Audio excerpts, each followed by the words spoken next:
noches, bienvenidas, bienvenidos y bienvenides a este espacio, parte de la barra femenina de Capital 21, ahora que sí nos ven. Y ahora sí, nos acompaña Karen Lozada de este lado. ¿Cómo estás, Karen? Muy bien, un poquito acalorada, pero bastante bien. Pero con ánimo. Feliz. Feliz de estar en este espacio. Feliz. Ok. Mali, ¿cómo estás tú? Muy bien. Yo sí estoy muy feliz de estar en este espacio. Eso me encanta, Mali. Sí, estar aquí con ustedes. Me da mucho gusto que una semana más estemos por acá. Claro que sí, en este gran espacio y con esta gran labor de difundir información pues para todas las mujeres, para toda la ciudadanía. Y nos espera un gran programa con un tema pues bastante controversial también, pero hay que tomarlo con la seriedad y la importancia que tiene, que es la violencia narcisista, Mali. ¿Y qué te parece si vamos a ver esta cápsula de pedagogía política para entender un poco de qué va? Claro que ¿vale? Sí. Gracias.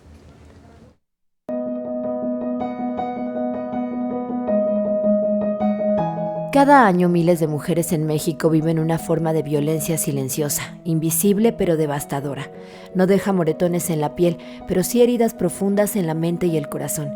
Estamos hablando del abuso narcisista. El abuso narcisista es un patrón de manipulación emocional ejercido por personas con rasgos narcisistas extremos. Se manifiesta en relaciones donde una parte busca controlar, minimizar y desgastar emocionalmente a la otra. Y aunque pueda afectar a cualquier persona, son las mujeres quienes más lo padecen.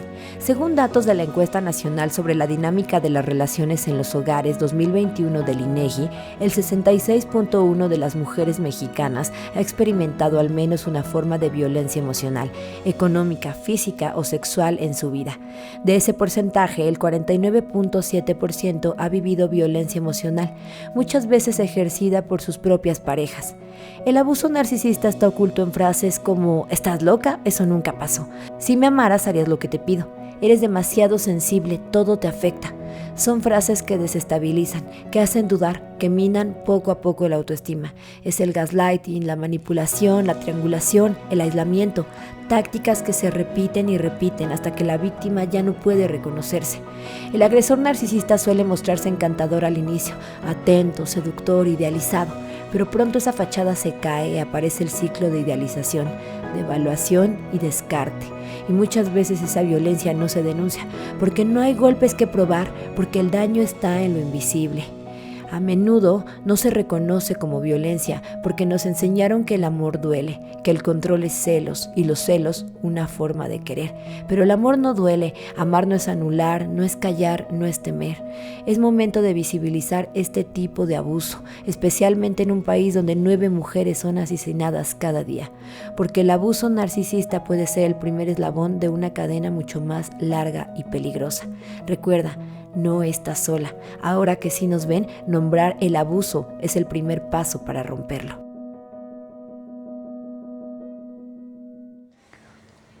Pues un tipo de abuso invisible que no deja marcas físicas, lo escuchábamos, pero sí una marca psicológica muy, muy fuerte. Y es un tema que está de moda y que ahora todo el mundo lo decíamos la vez pasada con el TDA, que todo el mundo lo anda como diciendo, como si fuera un tema dominguero, ¿no? Pero va mucho más allá, Mali.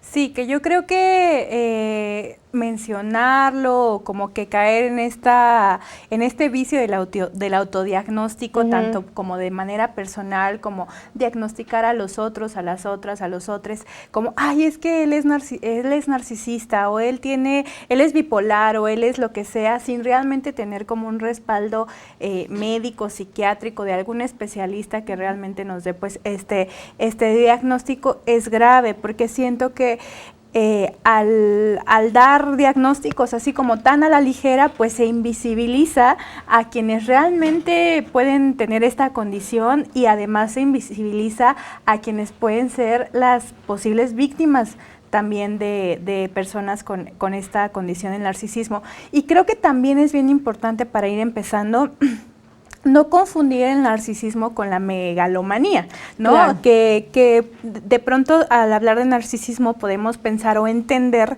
que una persona narcisista es una persona que goza de mucha seguridad o de muy buen autoconcepto o que tiene muy alta la autoestima, cuando es casi que todo lo contrario, Todo ¿no? lo contrario. La megalomanía es cuando tenemos, pues sí, estos aires de grandeza, ¿no? O cuando nos vemos como muy por encima de nuestras capacidades, de nuestras virtudes, pero eso no es el narcisismo. El narcisismo es realmente una condición, y es una condición que además afecta a quienes están alrededor de él o la narcisista, ¿no? Y es importante justo esto que dices porque primero como que para tocar piso, hablar de dónde viene la palabra narcisista, que es del mito de Narciso. ¿Tú lo conoces, Karen? Sí, claro, Narciso, que se enamoró de sí mismo y terminó ahogado. Terminó ahogado y además pues un castigo que recibió, ¿no? Por parte de los dioses. Por parte de los dioses, por estar solamente pensando y observándose la hermosura que tenía, ¿no? Así es. Entonces de allí parte el nombre de narcisismo, estas personas que tienen como este enamoramiento consigo mismas. Pero ¿cómo lo ves hoy en día que está tan de moda, que es un término que prácticamente, como lo decíamos al inicio del programa, se ha usado ya para todo? Todo es narcisista. Y si todo es narcisista, nada lo es. Nada es narcisista. Sí, justo yo creo que es uno de los grandes riesgos, ¿no? Que hoy muchos términos, sobre todo con el auge de las redes, se vuelven cada vez más sencillos de utilizar, de hacerlos propios en nuestro lenguaje del día a día. Y eso es un riesgo porque, como bien lo enuncia Mali, son condiciones que deben de ser diagnosticadas específicamente por profesionales. Yo veo que muchos, la chaviza, los más chavitos, las más chavitas, lo utilizan para todo. Todo el mundo, todos tienen un sinfín de cualidades, o se creen o tienen la autoridad moral para querer diagnosticar qué es la otra persona. Y eso realmente es una situación bien compleja. Ahora, ¿cómo lo percibo en lo particular? Yo creo que el narcisismo tiene mucho que ver con la exaltación de los valores culturales que hoy son los predominantes. El narcisismo que pondera al yo, el narcisismo que pondera al me tengo que vender como un objeto para ser parte de esta sociedad, y para eso tengo que cada vez tener más cualidades y quererme más y verme mejor y verme en función de la competencia con los otros. Claro. O sea, son valores que están en este momento permeando en la sociedad, aun cuando se trabaje por hacer esta ruptura y este choque cultural, pero que todavía existen, ¿no? Y eso genera que el yo exalte o tenga como una consecuencia natural este tipo de situaciones, ¿no? Como es el narcisismo propiamente, que es el tema en cuestión, y pues más allá de ser una situación únicamente individual, tiene mucho que ver con el entorno social, el entorno cultural, el entorno económico y hasta el político. Así es. El narcisismo también podríamos decir que es un malestar que viene de la cultura. Freud en su libro justamente El malestar en la cultura habla de cómo todas estas imposiciones sociales nos han llevado a desarrollar ciertos trastornos como mecanismo de defensa ante esas presiones. ¿Quiénes históricamente se han visto presionados para ser los proveedores, los protectores, los que deben estar siempre bien y no llorar? Tenemos que hablarlo en este espacio feminista porque va de la mano los hombres. De ahí que sean la mayoría de narcisistas del género masculino. Claro.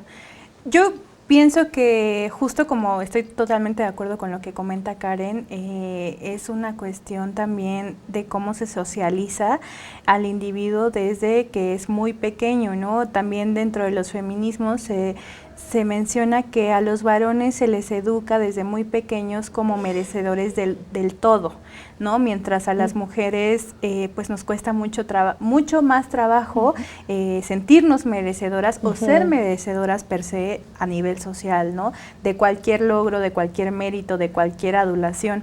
Cuando, por ejemplo, una mujer tiene múltiples parejas, pues se le tacha de promiscua y otros adjetivos. Cuando un hombre tiene muchas parejas sexuales o sexoafectivas, pues es un canijo, ¿no? Es un hombre de verdad, un hombre de hecho y derecho y un conquistador nato, ¿no? Cuando una mujer tiene actitudes o habilidades de liderazgo, pues muchas veces se dice como que, ay, es que ella es como regañona y le gusta estar encima de la gente.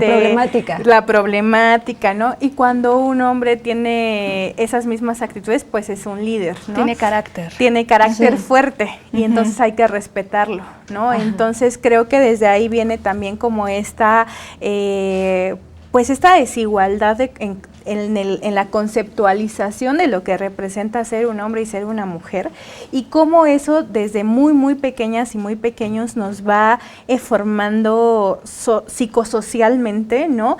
Para que esta condición narcisista pues permee mucho más en los hombres, porque revisando cifras son 70% más los hombres que tienden a tener esta condición que las mujeres. Entonces estamos hablando de que no puede ser algo genético, es totalmente algo Aprendido. social, es Ajá. algo aprendido, y cómo se manifiesta, o sea, a mí me gustaría de cómo se manifiesta estas características narcisistas, cómo podemos identificar a un narcisista, porque creo que ese es el paso 1 para que las mujeres que son víctimas de violencia narcisista con sus parejas sobre todo, pero también puede que haya un papá narcisista, una mamá narcisista, hermanos, hermanas narcisistas, pues puedan identificarlo y puedan poner un límite, porque yo creo que la violencia narcisista es una de las que más afecta a nivel psicológico a quien está alrededor de la persona, es de las Claro. condiciones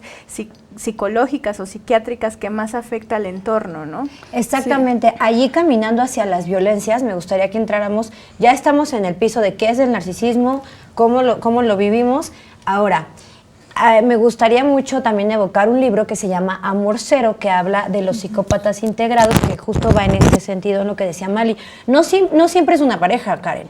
Puede Así es, ser sí. un jefe, puede ser un hermano. Lo que sucede con estas personas narcisistas es que manipulan tanto su entorno para que todos se enfermen en su círculo con él. Pero ¿cuándo se vuelve una violencia el ser un narcisista? ¿Cuándo hay abuso narcisista, Karen? Es que, fíjate, creo que mucho tiene que ver con estas relaciones totalmente asimétricas, ¿no? Estas relaciones de desigualdad en la que, por un lado, está vamos a hablar del violentador, ¿no? Ujú. Que es el merecedor del todo, y por el otro lado está la víctima, la contraparte, que justamente se orilla a que se crea o que se tenga la concepción de que no merece absolutamente nada y de que todo lo que hace, lo que piensa, es en función de la otra persona, de este violentador. Creo que ese es un punto bien crucial en el que se sobrepasa este límite y que es un llamado a prestar atención a ese tipo de vínculo, ese tipo de relación, que sí, tienes toda la razón, no necesariamente es de pareja, sí hay tendencia a que se piense en ello, pero no es exclusivamente en este tipo de vínculos, también está en la familia, en el trabajo, oigan, en todas partes está ese tipo de situaciones y no hay que dejarlo de lado, ¿no? O sea, Son distintos grados. Bueno, creo que es importante, mencionar que por ejemplo, un hombre que es narcisista con su pareja, seguramente que si lo tienes de jefe será un jefe narcisista, ¿no? Entonces, y de hermano, si lo tienes de hermano, de amigo, de de cualquier vínculo que tengas con él, será un narcisista, o sea, sin importar en qué espacio compartas. La diferencia es cómo va a accionar, claro, con todas las personas. Ah, sí. Bueno, a mí me gustaría hablar sí. un poquito de eso, ¿no? De justo cómo podemos como empezar a identificar una relación narcisista que, como decimos, puede ser con cualquier persona, no necesariamente u obligatoriamente con tu pareja. Un narcisista lo que necesita y de lo que se alimenta es de la reafirmación, ¿no? Justamente por esta, de la validación, justamente por esta poca o falta de autoestima que hay escondida. Porque al parecer él parece o ella parece muy Exacto. Segura, muy Normalmente seguro. los y las narcisistas son personas encantadoras, son personas que a todo el mundo caen bien, que todo el mundo dice, ay, qué agradable él, ella. Sujeto. Digo, no necesariamente que una persona con estas características Sí. sea narcisista. Es que ese es el peligro, chicas, que de verdad, decía mi terapeuta, todos tenemos rasgos narcisistas en algún momento. Sí. El tema es como que este termómetro de cuando ya se pasa, ya es una psicopatía. psicología. Exacto, ¿no? es que bueno, la información que yo tengo es que según existe un manual en psicología que es el DSM-5 y bueno, hay 4, 3, 5, 6, hay varios. Es un manual para identificar trastornos psicológicos y psiquiátricos. Entonces, y yo que se note que estudié 2 trimestres de psicología. Estrellita en la frente para Mali. Entonces, lo que yo tengo entendido es que puedes tú, o sea, puede Karen, puede Sandy, puedo yo, como tener justos rasgos que no significan precisamente que tengas la condición, ¿no? Que ya justo es lo que decimos, para ser evaluado, tienes que acudir a un profesional que te puede decir si tienes la condición o no. Es muy difícil que una persona tenga una condición tal cual, o sea, que realmente se le pueda diagnosticar como un narcisista, como un psicópata, como un sociópata, etcétera. Realmente todos y todas tenemos rasgos de personalidad narcisista, rasgos de personalidad, rasgos de esquizofrenia, ¿no? O sea, sí, que hasta nos pueden salvar, ¿no? Ajá. Porque realmente, pues, un narcisista también es como esta cosa de protegerse, exacto, pero sí. no significa que per se tengamos el padecimiento o la condición y que necesitemos una medicación y que tengamos que, o sea, sobre esos rasgos de personalidad se puede trabajar pues justo en la terapia, ¿no? No necesariamente luego con una terapia psiquiátrica o algo más pues más contundente. Entonces, bueno, estas personas narcisistas a la falta de o con un autoconcepto roto, con una autoestima baja, con lo que sea, necesita estarse rodeando de personas que la validen y que la reafirmen, exactamente. Él o ellas buscan como mucho personas vulnerables, ¿no? Sí. Personas como ultra empáticas, sobre todo, que puedan empatizar con sus historias de vida de los narcisistas, que generalmente son historias de vida difíciles o fuertes, ¿no? Ya que tienen a la persona, ahora sí que a la víctima, pues ellos generan también como una estrategia que puede que se haga. Y yo aquí ya está Verito, me está viendo y tal vez todo viendo, lo que yo esté diciendo, ella y a mí se me está enchinando la piel con todo lo que estás diciendo. Sí, sí, bueno, es que yo he conocido muchos narcisistas. Sí.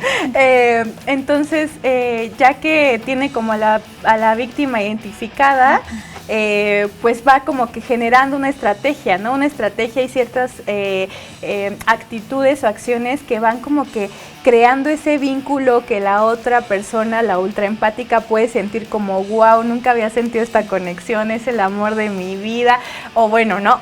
Con otros vínculos diferentes. El problema es el daño tan severo que dejan a esta pobre víctima, claro, a esta persona que eligieron corto, mediano y largo plazo. Y vamos ahorita justamente con nuestra invitada para hablar, que es una experta en el tema, en psicoterapia, para entrarle con las cifras y agarrar este toro por los cuernos. Y sigan en Ahora que sí nos ven. Regresamos.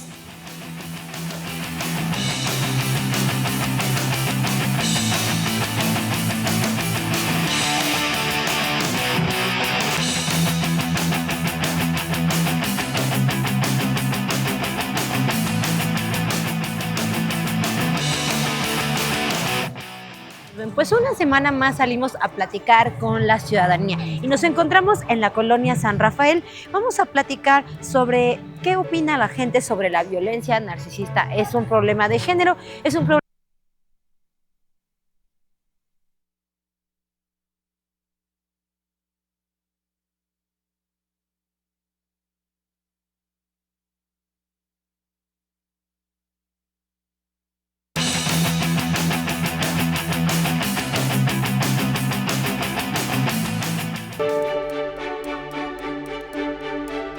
Amigas de Ahora que sí nos ven, pues una semana más salimos a platicar con la ciudadanía y nos encontramos en la colonia San Rafael. Vamos a platicar sobre qué opina la gente sobre la violencia narcisista. ¿Es un problema de género? ¿Es un problema de violencia en general? ¿Y cómo afrontamos esta situación en caso de vivirla? Acompáñate.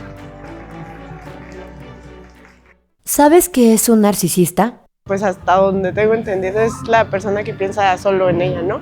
Es una persona que tiene algún tipo de trastorno, según yo, y ejerce violencia normalmente hacia la pareja. Es una persona que abusa de su pareja. Ay, es una persona que manipula mucho abusa de la vulnerabilidad en este caso, de una mujer y pues intenta agarrar ventaja de eso.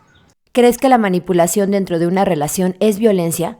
Sí, porque al final del día te está limitando, ¿no? A que pienses lo que tú sientes, lo que estás haciendo.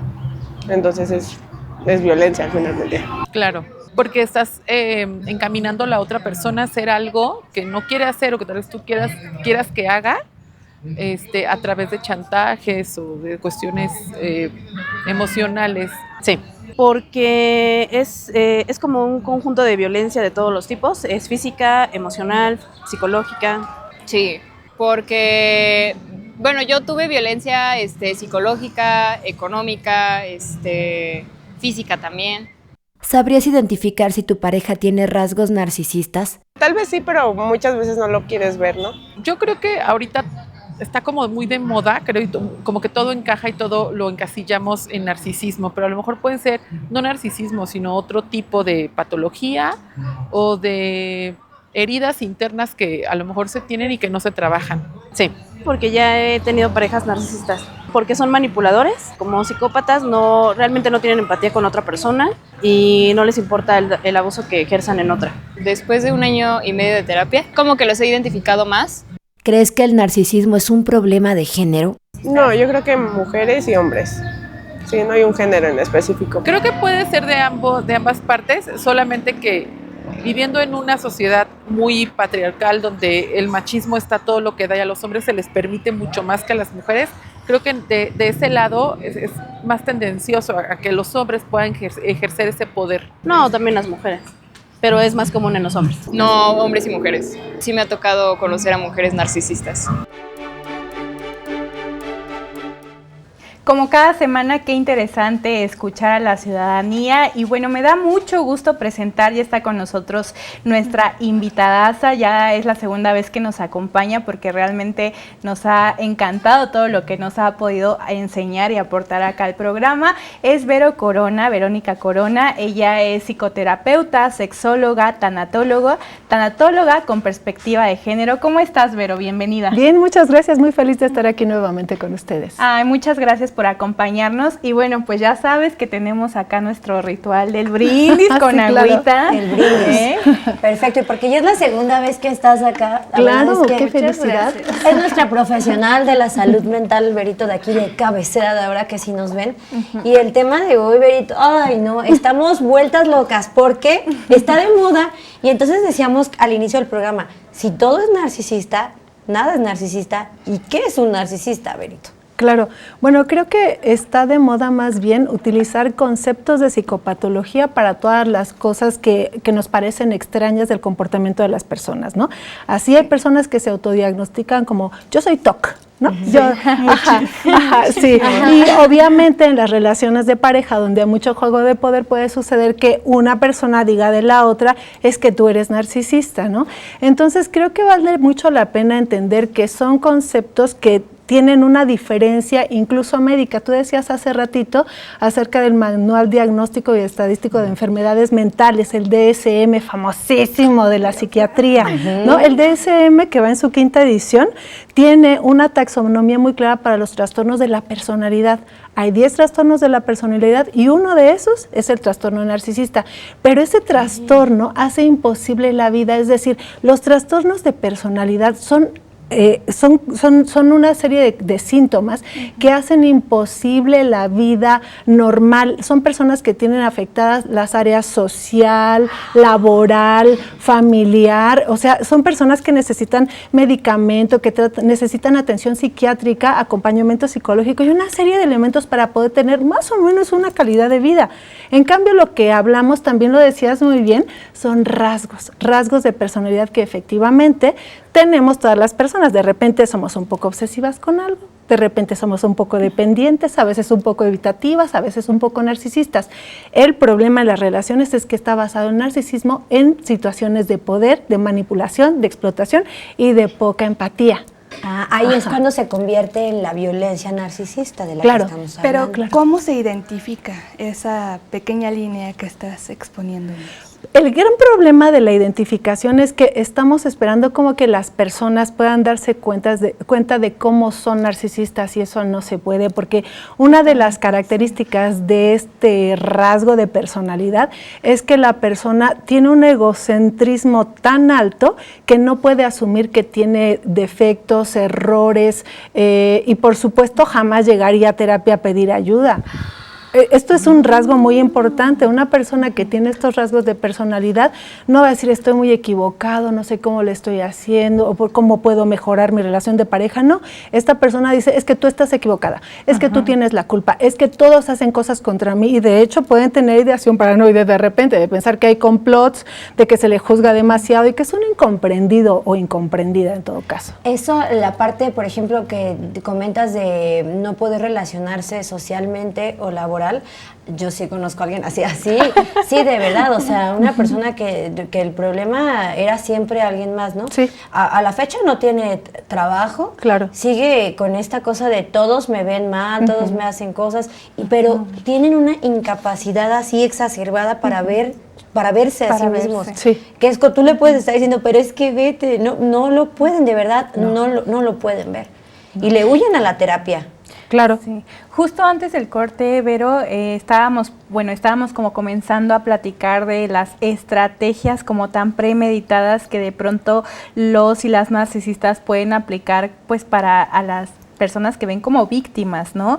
¿Nos podrías platicar un poquito más a detalle sobre eso? ¿Cómo ves esta de el bombardeo de amor, ¿no? El descarte, la anulación, claro, etcétera? Sí. ¿Cómo cuáles son las estrategias que puede utilizar un narcisista también para que quienes nos ven puedan identificarlas? Algo muy triste es que hoy incluso se dan cursos para poderlo hacer. ¿Cómo crees? Ustedes pueden buscar no voy a decir nombres para no hacerles publicidad, pero es muy fácil encontrar en redes sociales como YouTube, casi siempre hombres que están dando cursos de cómo seducir mujeres y conseguir que sean tus esclavas. Hay incluso en la serie esta de Adolescence, se menciona el nombre de uno de los más famosos, que dio cursos y que después convirtió en esclavas sexuales, trata de blancas, a muchas mujeres a las que tenía él, las explotaba sexualmente él, y además las vendía, y además él se quedaba con el dinero. Es decir, tristemente no es solamente un caso en que una persona desarrolla esto por una cuestión de infancia, familia, lo que quieras, son una serie de elementos, sino que también hoy hay personas que se capacitan para poder lograr manipular a la persona con la que se vinculan, a la o las personas con las que se vinculan. Lo voy a dejar de lado porque lo que ustedes me están preguntando es cuando una persona lo tiene. No voy a decir que genéticamente, pero que lo adquiere a lo largo de su vida, en las relaciones, en las interacciones familiares, ¿no? Entonces, esta persona que crece con una baja autoestima, que por oposición se disfraza de una muy elevada autoestima, porque es un comportamiento compensatorio. La persona se siente muy poca cosa, pero lo disfraza a toda costa, y entonces tratan de aparentarse grandiosos, inteligentes, seductores. Por eso hay tanta inversión en la personalidad, es un culto a la persona. Entonces esta persona que tiene esta baja autoestima necesita una especie de adorador, una persona que esté ahí, pues sí, sobándole la neurosis y diciéndole que sí, no, claro, necesito tu consejo, tu permiso, tu apoyo, que me acompañes. Entonces, pues algo que no nos va a gustar es que esta personalidad necesita otro tipo de personalidad que se pueda enganchar.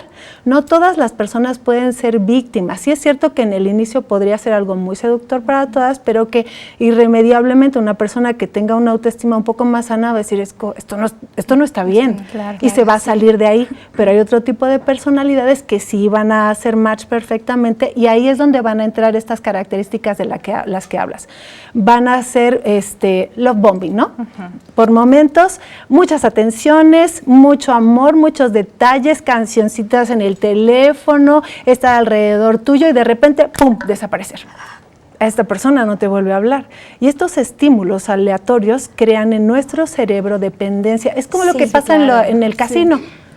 Ganas una vez, pierdes 20, ganas otra vez, ganas... Ajá, y entonces tu cerebro quiere otra vez ese shot de adrenalina que da el ganar. La intermitencia. La intermitencia hace que las personas se enganchen más rápidamente y entonces pues es una de las estrategias que se pueden utilizar si la persona con la que estás saliendo está muy, muy atenta, pero de repente sin aviso, porque otra cosa es como que las cosas sean muy, muy aclaradas, estoy pasando por un mal momento, o simplemente, pues mira, no es lo que yo pensaba y se retiran con dignidad, con honestidad, y eso es otra cosa. Claro. Pero la persona simplemente tiene estas intermitencias de mucha atención y de repente desaparecer sin ningún motivo, creo que es un gran foco rojo. Y lo premeditan, ¿verdad? Claro, yo tenía esa pregunta también. Claro, ajá, sí lo planean, dice, cuando te ven más enganchada, se lo quito. Sí, estos gurús de la seducción dicen, sale en el mejor momento. Desde el chat, estás chateando y chatea contigo y están en la plática súper interesante y de repente ya no te contesta. Nada. No, ghosting.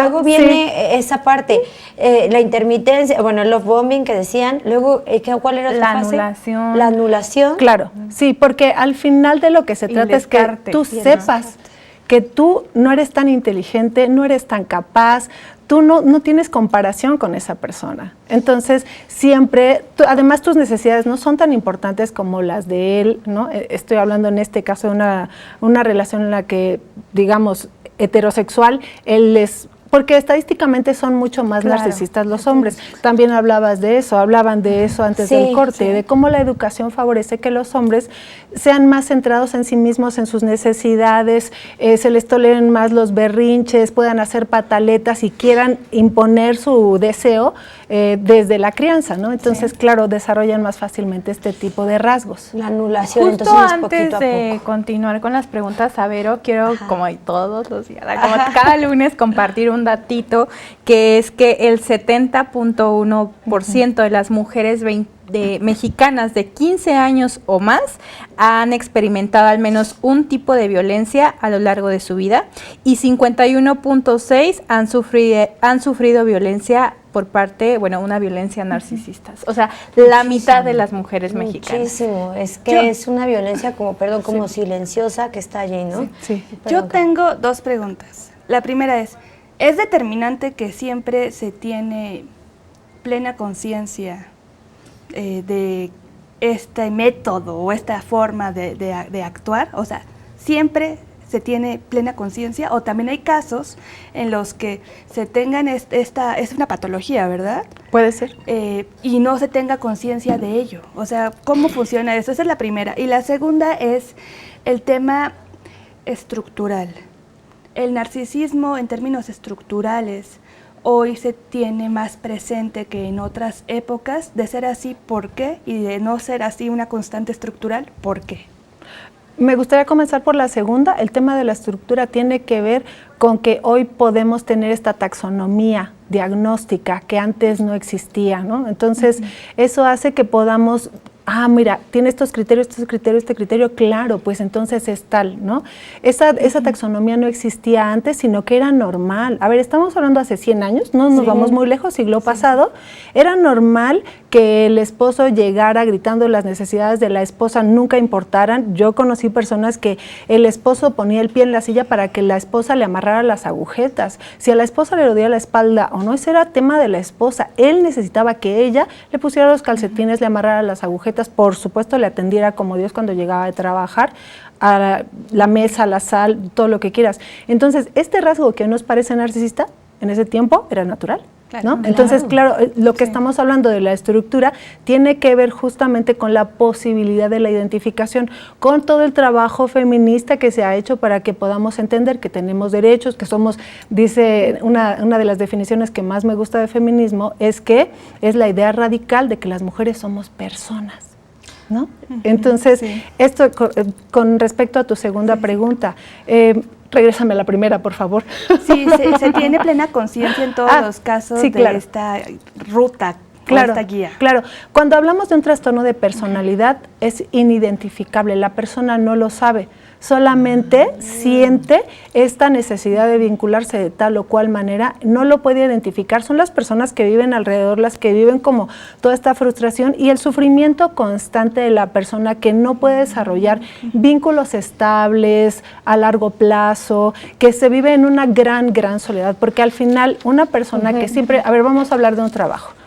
Tú le dices a tu jefe, no, es que las cosas no se hacen así, tú estás equivocado, como yo digo, y al final lo vamos a acabar haciendo como yo quiero. Le dices a tu jefe, le dices a todos los demás que te rodean en la oficina que son tontos o los desprecias y tal, y obviamente si lo llevamos a relaciones de pareja, pues va a ocurrir lo mismo. Entonces son las personas que viven con el trastorno lo sufren mucho.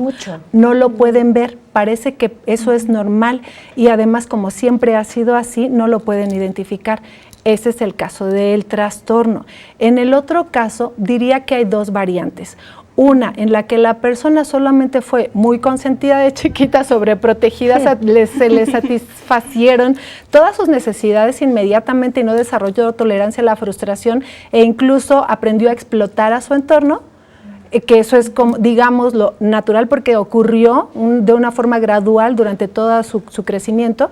Y la otra es el que les platiqué, que va tomando cursos y va aprendiendo cómo hacer esto y esto y esto y esto y esto para poder lograr tener muchas mujeres, no una o muchas relaciones al mismo tiempo, para que la frustración de una que no sale se compense con la otra, ¿no? Eso es, el tema es que se puede aprender a hacerlo. Pero quiero hacerte una pregunta sobre el daño que causa la convivencia con una persona narcisista.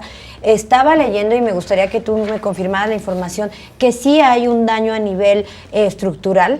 La amígdala se modifica cuando tú vives una violencia de este tipo y viene una cosa que se llama disonancia cognitiva, que es cuando ya no puedes relacionarte de la misma forma después de estar con una persona así. Me gustaría saber tu opinión sobre eso. El tema de nuestras neuronas, de la amígdala, tiene que ver con las cosas que hacemos, con las cosas que comemos, con la forma en la que estamos sentadas. Nuestra postura corporal le está diciendo algo a nuestro cerebro. Atrás quedaron los tiempos en los que el cerebro era Dios y de ahí del Dios partía todo lo que tenía que ver con nuestro organismo. Hoy ya tenemos muchos estudios que dicen que tu postura le está dando mucha información a tu cerebro. Hay estudios que se han hecho en diferentes universidades de Estados Unidos en las que personas, por ejemplo, se les pone frente a una computadora y se les coloca algún elemento así en la boca, como un lápiz, por ejemplo, en la boca, que finge una sonrisa. Y entonces la prueba consiste en que vayan evaluando una imagen como más bonita o más fea. Entonces pasa ese grupo y luego entra el siguiente grupo y el lápiz se pone así para que queden haciendo como un gesto, digamos, de fruncir la boca. Y los resultados son sorprendentes porque los que tienen el lápiz colocado de forma horizontal puntúan con mucho más generosidad, puntuación más alta de belleza de lo que están observando. Entonces, es algo muy importante porque lo que nos dice esto es que nuestro cerebro está recibiendo información acerca de nuestro gesto de la cara. No estaba sonriendo la persona.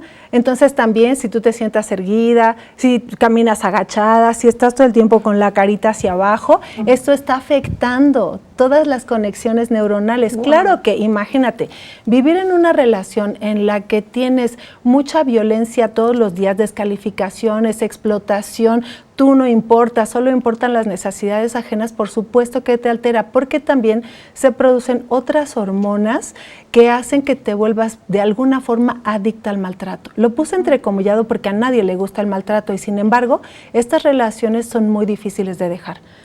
Las personas pueden tardar años en estos intentos, salen, regresan. Son como adictivas. Claro, porque se vuelven así adictivas. La luna de miel es maravillosa, encantadora. Y después el maltrato también es cada vez más profundo, es muy complicado justo porque se dañan estructuras neuronales, la amígdala entre otras. Es algo muy importante. Berito, se nos acabó el tiempo. Sí. Queremos agradecerte por acompañarnos en esta temporada. Ya estamos por terminar la temporada de la primera temporada de Ahora que sí nos ven, pero queremos que firmes con un brindis que nos vas a acompañar en la segunda. No, pues muchas gracias. ¿Sí? Gracias y felicidades por sus temporadas. Muchas gracias, Berito. Vamos a venir con más más temas. Todavía no se acabó el programa, pero tenemos que despedir a nuestra psicóloga de cabecera y regresamos después de la pausa. Claro que sí. Muchas gracias. Hasta luego. Regresamos ahora que sí nos ven.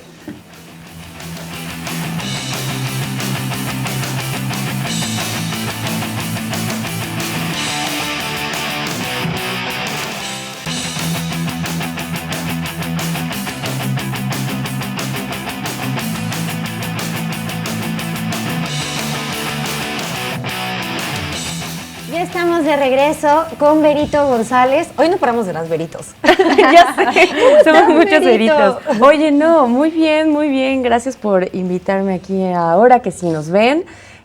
Porque este tema, debo admitirlo que cuando lo plantearon, como que de pronto tenía mis dudas de decir, bueno, ¿qué es ser narcisista o no?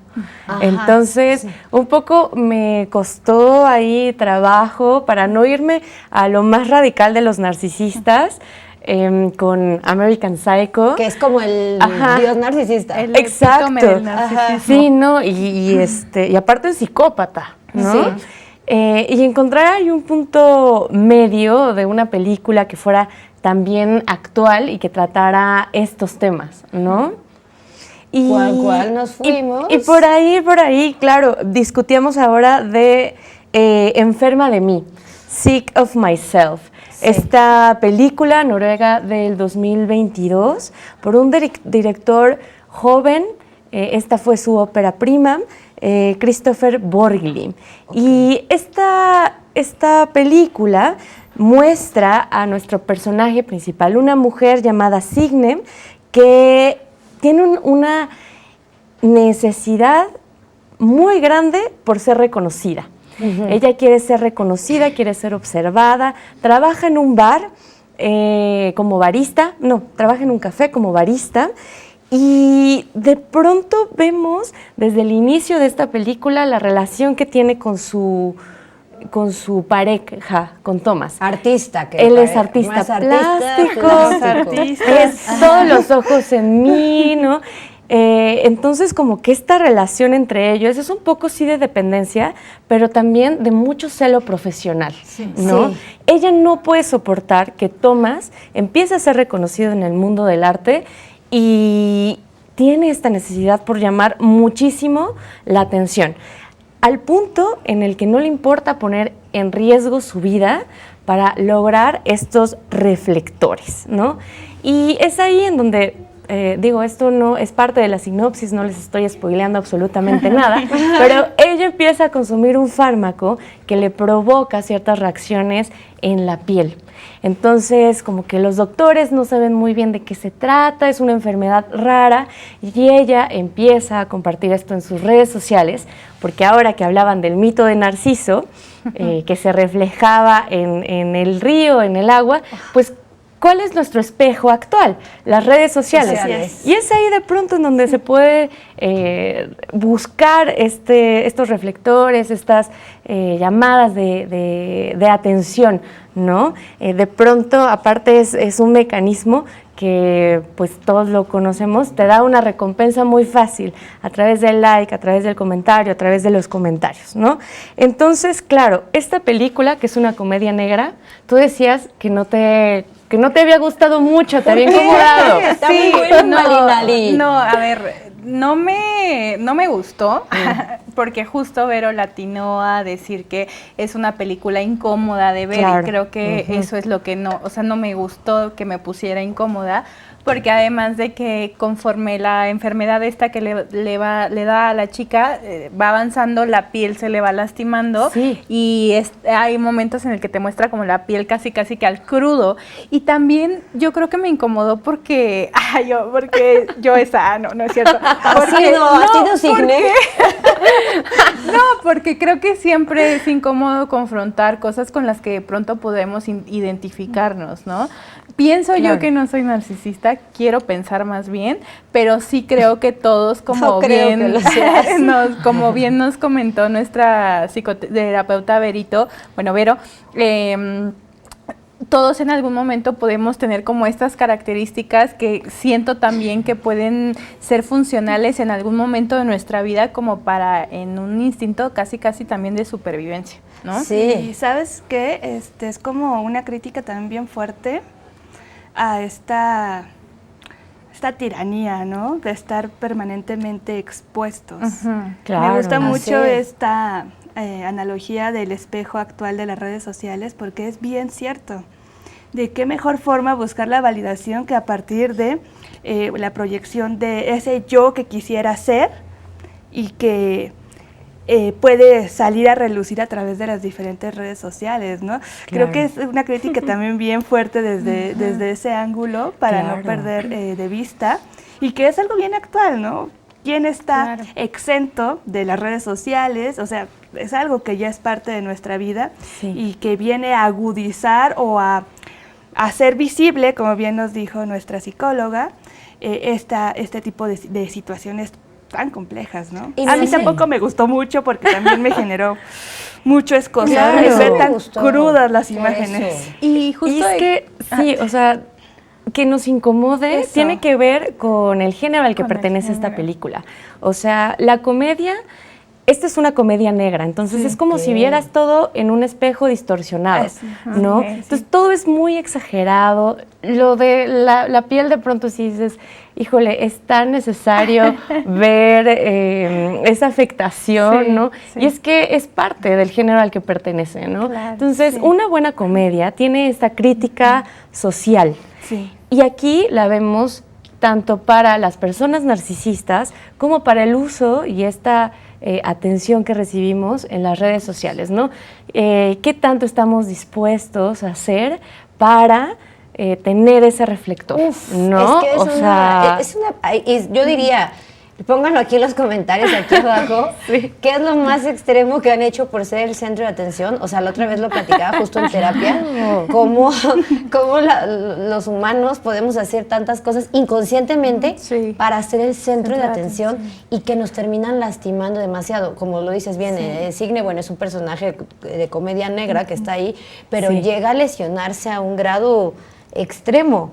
Con tal de ser vista, y pensaba mucho en la escena, tampoco quiero spoilearlos, pero pensaba mucho en la escena de cuando están reconociéndole a él su trabajo y ella se ahoga y hace todo este show con tal de que la vean. Me recordó un niño tratando de llamar la atención. Al final, pues creo que los narcisistas, como lo decía Vero, sufren mucho su propio trastorno. Claro, y ella misma no se da cuenta, o sea, solo sabe que siente celos, que quiere ser envidiada, que envidia el éxito de su novio, que quiere tener los reflectores y esta necesidad siempre, ¿no? Muy puntual de mírenme, aquí estoy, no me importa cómo ni con qué, pero aquí véanme. estoy, quiero manipular las situaciones, hablaban mucho de la manipulación y es que es utilizar todos los recursos que tienen para lograr su objetivo. Pero, ¿sabes? Aunque a mí me incomodó, creo que al final es una de las características del arte, ¿no? El hacernos sentir. Más allá de gustarnos o no gustarnos, es el sentir, el provocar emociones. Así que desde ese ángulo es una película muy buena, muy bien Sí, lograda. logra incomodarte, sí. Si a ustedes les interesa, pueden encontrarla ahí en su plataforma de streaming favorita. Ahora vamos cerrando ya, me dicen que ya vamos llegando a las conclusiones del tema de hoy. Tenemos 5 minutitos para platicar sobre esto. A ver, ¿por quién empezamos? Karen. Pues más allá de nuestra plática, que siempre es bien necesario para pues sacar a flote todo lo que pensamos, lo que sentimos, siempre la recomendación es acérquense con los profesionales de la salud. No son temas que podemos dejar a la ligera ni diagnosticarnos por ChatGPT o alguna de las inteligencias artificiales del día a día. Es necesario que si se vive una situación de violencia en la que se puede pensar que detonan este tipo de rasgos, pues hay que acercarnos con los profesionales de la salud. Y si alguien es consciente, dice, híjole, con todo lo que acaban de hablar, creo que me estoy viendo, acérquense con los profesionales, las profesionales de la salud. Creo que es siempre ese llamado. Pues yo me gustaría, como siempre, invitar a todos quienes nos ven que que hagan una reflexión de cómo nos estamos relacionando, bajo qué conceptos y bajo qué perspectivas nos estamos relacionando, ¿no? Decía fuera de cámara que a mí me entristece mucho sentir que estamos en un momento histórico donde, a pesar de tanto avance y tanto progreso en ciertas áreas, también como en el área afectiva, emocional, estamos cada vez individualizándonos más y viendo como nuestras relaciones como un intercambio utilitarista, ¿no? En el que solo ten amigos que te aporten y que te hagan crecer, no necesariamente, ¿no? Claro que es importante que coseches amistades que quieran avanzar al igual que tú, pero que no es la finalidad de la amistad, ¿no? Al igual que una pareja, o sea, no necesitas crear relaciones de poder, nutrirte de que el otro esté más vulnerable y entonces tú estés por encima, y pues eso, ¿no? Reflexionar y cuestionarnos desde dónde nos estamos relacionando y cómo es que realmente nos estamos relacionando, y romper como con estos con estas narrativas, ¿no? Que también comentaba Vero Corona, de los superhombres y las mujeres de alto valor, y que todo es un intercambio, y que para que yo te dé, tú me tienes que dar, pues bueno. Utilitarismo, no lo queremos, Verito. Sí, pues creo que es importante tener estos espacios de reflexión para poder identificar aspectos propios y también saber identificar cuando uno está en una relación de abuso o está tratando con una persona narcisista, ¿no? No solamente con la pareja, sino de todas las personas que nos rodean, ¿no? Porque si bien hay una estadística que muestra que los hombres son más propensos, pues también todas las personas lo somos, ¿no? No es una cuestión meramente de género, pero que sí nos afecta más a las mujeres, ¿no? Entonces, pues eso, poder tener estas herramientas para poder identificar si estamos en una relación narcisista o no. Y que además, todavía nos queda un poquito de tiempo, que además hay espacios en la Ciudad de México, bajando como la información aquí a lo que es la ciudad, las famosas lunas. Son espacios muy importantes que se crearon para atender justamente este tipo de violencias psicológicas y emocionales en las mujeres. Las lunas tienen terapeutas como Vero Corona, que son con perspectiva de género. Claro. Yo no quiero decir que solamente vayan a buscar una terapia con perspectiva de género, porque nos puede ayudar al final cualquier tipo de terapia que nos funcione, ¿no? En mi caso, a mí me funcionó para este tipo de relaciones. Claro. El psicoanálisis, que ya llevo 2 años con psicoanálisis, y que me lo da un hombre, ¿no? Pero las lunas también tienen atención gratuita, tienen apoyo psicológico, y ahí podemos acercarnos a recibir este tipo de atención. Tienen apoyo psicológico y también tienen asesorías legales y de otro tipo, tienen bolsas de trabajo, porque como lo hemos platicado en otras ocasiones, cuando una mujer es pues víctima de cualquier tipo de violencia, no solo le afecta de manera psicológica, sino también existe la violencia económica, existe la violencia que te obliga a dejar tu casa, tu lugar de trabajo, etcétera. Entonces, que sí se acerquen a las lunas, que también se acerquen a las utopías, que también cuentan con estos espacios, y bueno, que sí, porque lo que pasa es que te va dañando, como decía Vero, te daña tanto la percepción de la realidad, que justamente eso es lo que te afecta en otras áreas de tu vida, ¿no? O sea, te va distorsionando estas habilidades psicosociales. ¿Y qué pasa también con las víctimas? Hay un aislamiento. Eso. También hay un aislamiento, rompes con tus relaciones más cercanas, con tus relaciones primarias. Ya sé qué más quiero aportar. Quiero decirles a las personas que conozcan a otras personas que estén en relaciones difíciles de dejar, que no les digan, pues es que ya déjalo, ¿no? Ay. O ya déjala. Qué fácil es dejar a una persona que te está violentando. Es casi que una revictimización de es tu culpa porque tú sigues en esa relación, cuando realmente, como ya también nos explicó Vero, existe un condicionamiento, ¿no? Neuronal, de segregación de ciertas sustancias, ¿no? Que crean esos fuertes apegos, y que no es tan fácil como tomar la decisión nada más de dejar a la persona que te está violentando. Y duele mucho, Mali. A mí me decían, ¿no? Y amigas cercanas me decían, ay, pues tú tienes la culpa por tonta. Ay, ya ni me hables, me da coraje. Y tú dices, ¿sabes qué pasa? Que ya dejas de contar las cosas que te pasan. Y te Y sientes justo más te vas sola, aislando. Sí, te sientes más sola, te aislando. sientes más sola y dices, bueno, ¿sabes qué? Mejor ya no te cuento nada. Se invalida lo que Claro, sientes. porque tú de Claro. cierta forma sabes que te estás dañando en esa relación, pero no No encuentras sabes la cómo forma de salir. decir, ya no voy a regresar. Claro. Ya no voy a volver, ¿no? Lo vimos, por ejemplo, en American Psycho también, digo, retomando un poquito el tema, de que son personas también en situaciones vulnerables y la vulnerabilidad viene también una brecha de clase. Claro, ¿no? totalmente. O sea, no es lo mismo una madre soltera que encuentra, por ejemplo, un apoyo económico en un hombre a decir a alguien a lo mejor que tiene a toda la familia unida y que dicen, no te vayas con nadie, ¿no? Yo te aporto. O una mamá que está atravesando una violencia de cualquier tipo con la mamá, con el papá de su hijo o su pareja, y que justamente por todo este estigma que hay de las mamás solteras, de las mamás luchonas, pues no se atreve a dar ese paso y decir, oye, pues ya voy a poner un hasta aquí por todo el castigo social que hay, ¿no? Y el señalamiento, pues que no es tan fácil y que al contrario, ¿no? Nos volvamos pues también como más compañeras en ese sentido, y que si estamos viendo que una amiga o alguien cercana a nosotras está sufriendo esto, pues no podemos hacer más que estar ahí, ¿no? Estar ahí, acompañar, y pues desafortunadamente no les podemos evitar el proceso que a veces se tiene que pasar para decidir salir de ahí, pero que sí podemos acompañar. Justo, esa palabra, acompañamiento, ¿no? Dar el acompañamiento, decir, aquí estoy,